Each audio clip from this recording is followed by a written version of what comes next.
हम एगो कन्यादान गीत गाओ तनी। रउआ सबके अच्छा लगी तो लाइक करम, सब्सक्राइब करम, कमेंट में बताएम कैसन लागल हमर गीत। कोठावा ऊपर चढ़ी मोरवा बोले हो आजू, घरवा चोरिया होइहे हो आजू, घरवा चोरिया होइहे हो आजू। जागले सुतिहा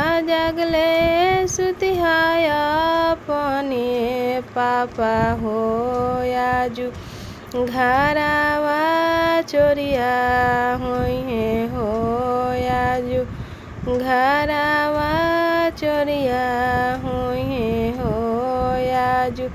जागले सुतिहा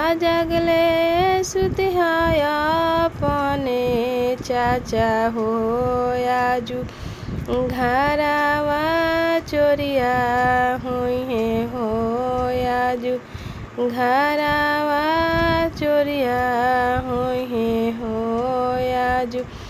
जागले सुतिहा अपनी भैया हो आजू, घरवा चोरिया होइहे हो आजू, घरवा चोरिया होइहे हो आजू।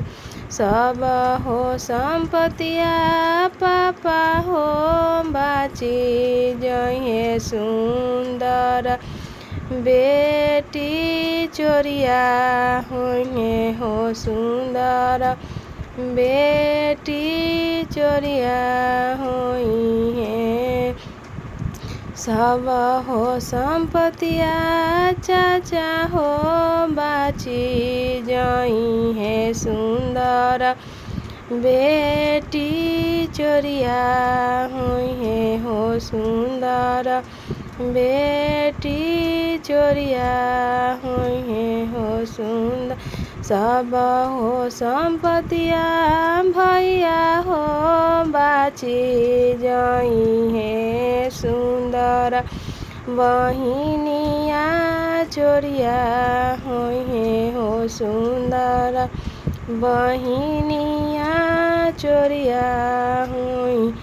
कोठावा ऊपर चढ़ी मोरवा बोले हो आजू, घरवा चोरिया होइहे हो आजू, घरवा चोरिया होइहे।